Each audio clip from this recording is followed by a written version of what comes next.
Hello, everybody, and welcome back to my channel. Germ here, and it's a little bit more of a casual episode today, but a special one nonetheless.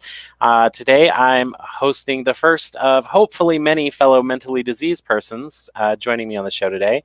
A lot of people have been asking, whatever happened to your mother? Is she still in the religion? Where did she go? So I thought I'd bring her on today to tell her side of the story. So here she is. I present to you my mother, the Shunner. What do you have to say for yourself? Well, quite a bit, but I'll start with hello and thank you for having me. And hi, Yeah. YouTube family out there. It's good to be Thank you so here. much for coming on. I'm really excited to have you here. So why don't you give us a little introduction? Tell us about yourself.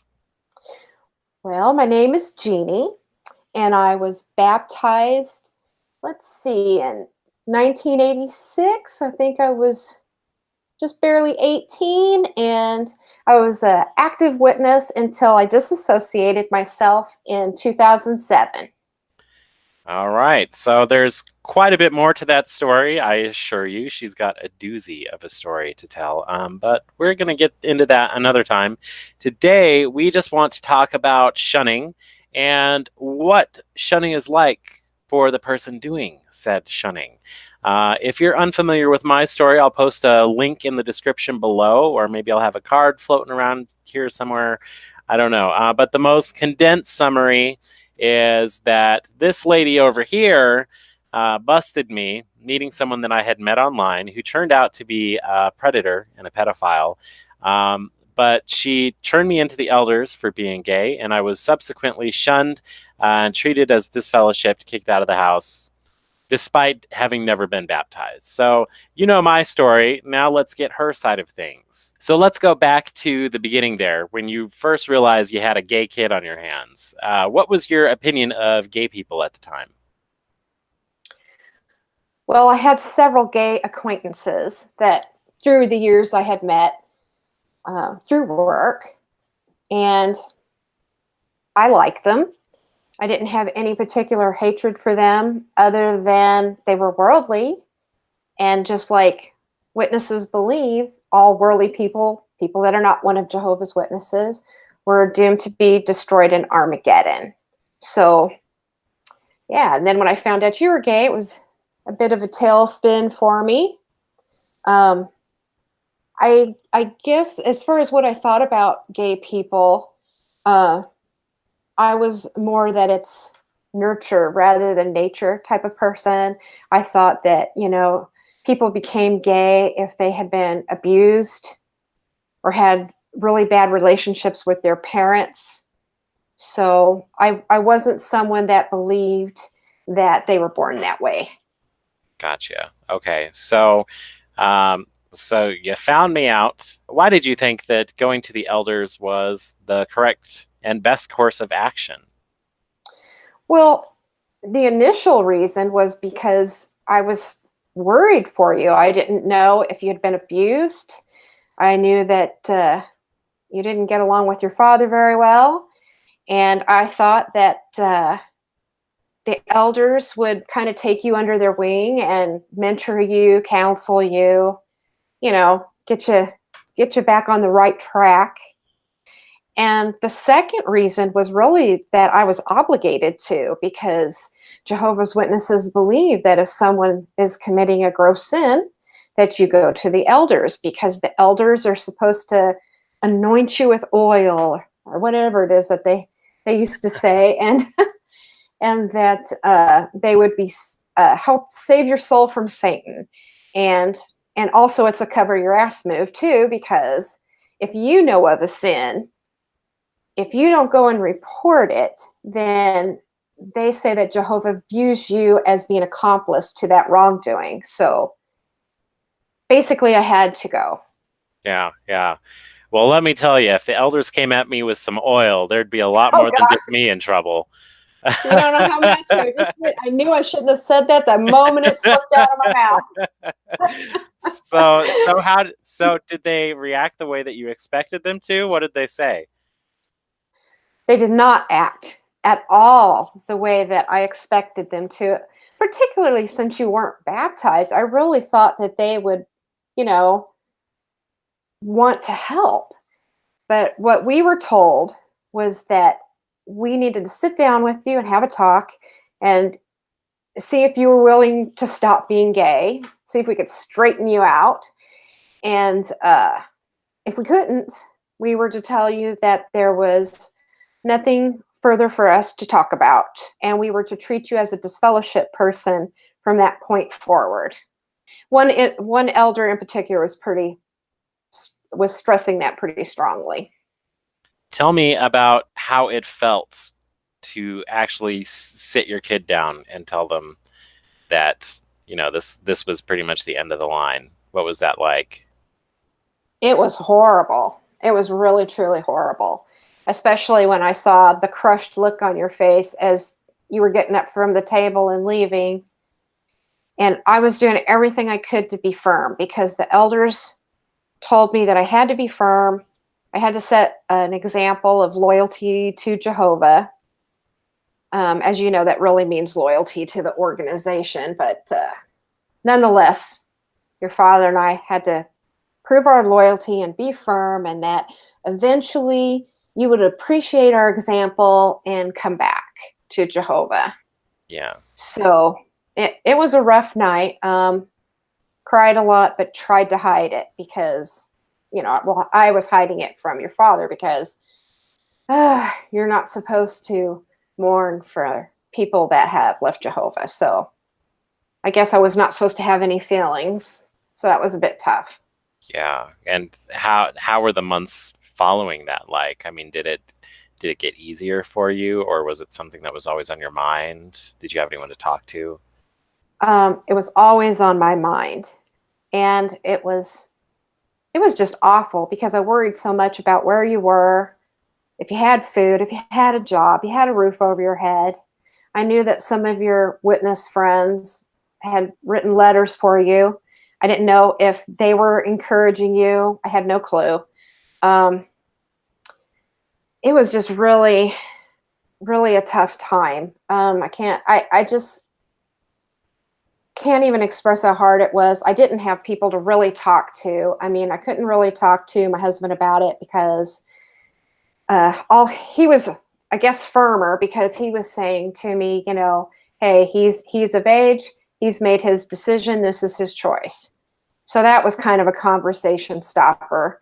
I would talk a little bit to some sisters that I was close to out in service.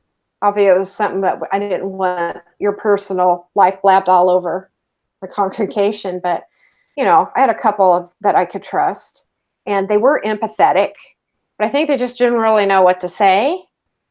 And their solution was like the solution to all your problems. You need to sign up to Auxiliary Pioneer, study more, volunteer for some more talks at the Theocratic Ministry School. That's what we had back then, for those who don't know.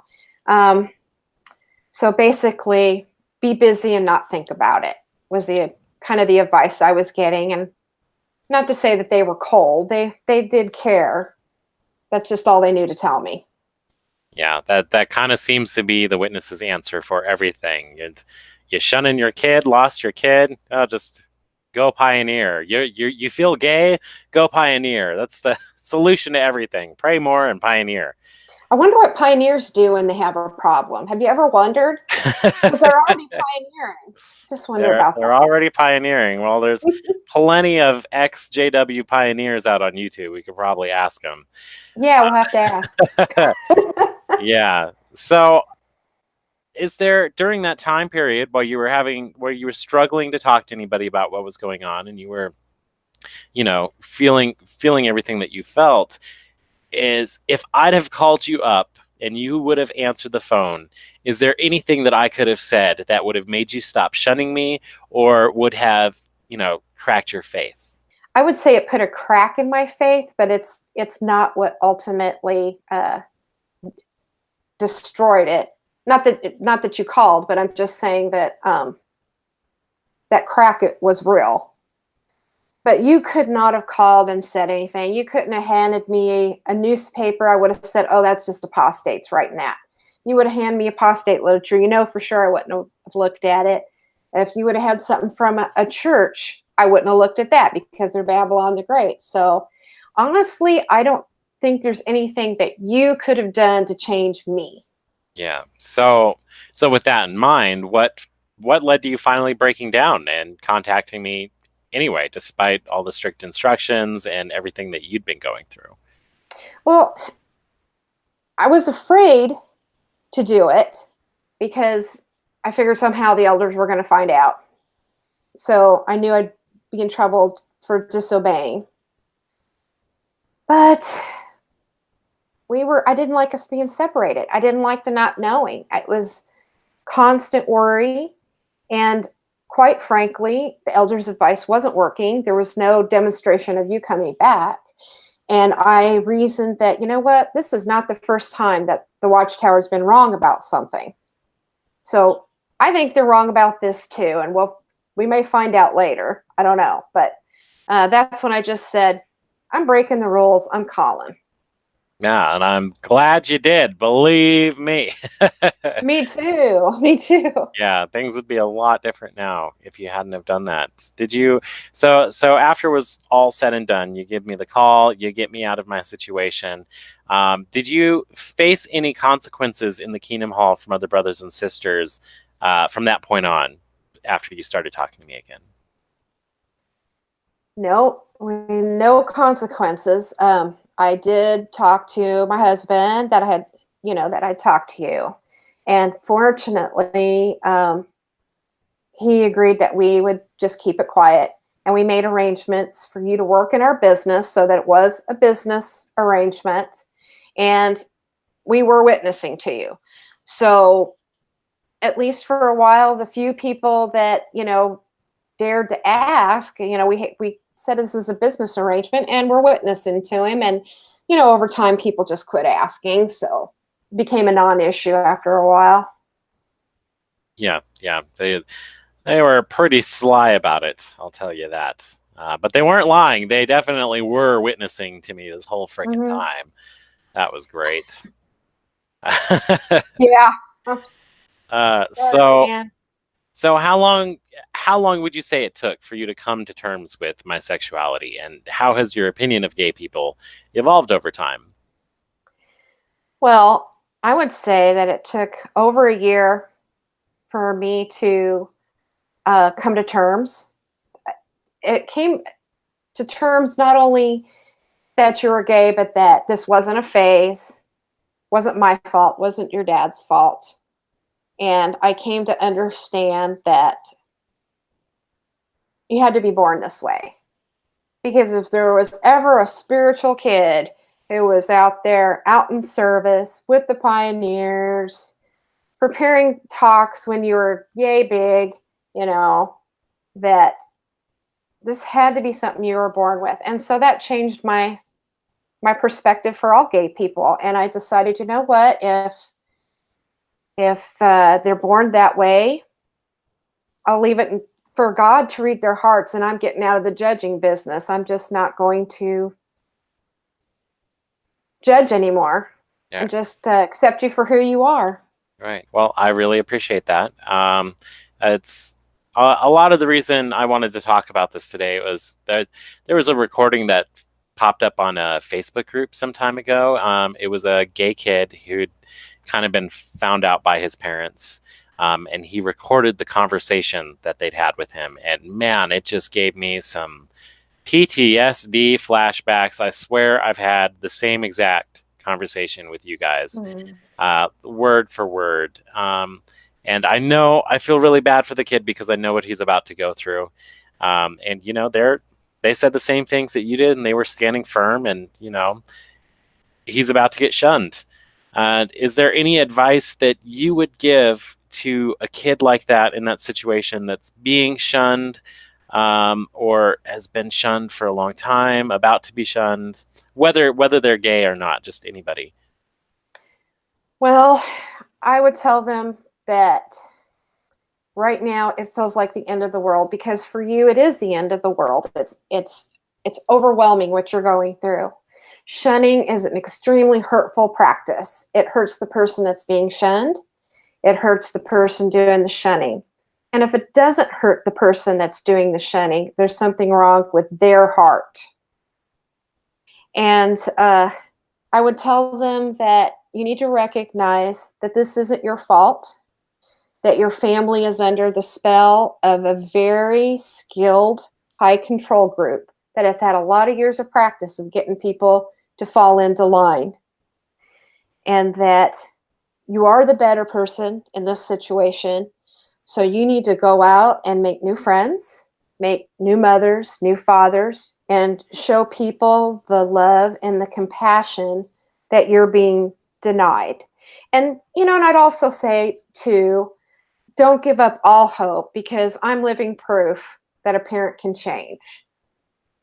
Yes. So, yeah, absolutely. I definitely agree with that for all of the cases that I hear. It's really important not to let your lives revolve around the people that are shunning you. You really need to get out there and move on and, figure out who you are, first of all. That's the most important thing once you get out, is you don't know who you are. You've been molding yourself, putting on the new personality, which is putting on the personality witnesses want you to have. You need to find out what your personality is, and focus on you. Don't focus on them. And one day they might come around, and you'll have a better relationship than you ever had before. You might not. Don't write them off, but don't count on them. Don't wait around. don't wrap your whole being around whether or not you're going to get their acceptance later or not. Absolutely. Yeah. All right. Well, I think that's all we wanted to talk about today. But actually, I have one more thing. Oh, okay. Let's hear it. Well, I also want to talk to the parents out there who might be watching this, who might have some doubts. They might be getting ready to go through this situation, or maybe they've already been in this situation. And I just want to appeal to the love in their heart. And I want to appeal to them for a moment and say, I'd really like you to stop and think about something. You believe that shunning is biblical, and you're doing this out of love and because God wants this of you. But I'd like you to take a moment and think, okay, this is what you say you believe. What if tomorrow the governing body said, we're done shunning. We changed our mind. We're not going to shun anymore. Are you going to stick with that belief because that's what you thought the Bible taught you? Or are you just going to follow man and say, okay, if they're shunning, I'm shunning. If they're not shunning, I'm not shunning. Somewhere you have to stand on your own two spiritual feet. And remember that the Watchtower has changed policies on many different things over the year. And God forbid something happens to one of your kids during this shunning, and you don't get that opportunity to make up later. I just want you to think about it. I wish everybody the best, and that, I just wish everyone love and compassion and thoughtfulness and all those good, positive things. Yeah. I'm just a love person. Yeah, my past doesn't show it, but I am really. She is great. Thank you so much for coming on today, Mom. You're welcome.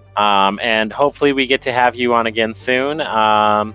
Hopefully we get you something that's not a potato to record you, or yes, or some better internet or something. But I really appreciate you coming on regardless. Until next time, everybody. Bye. Bye.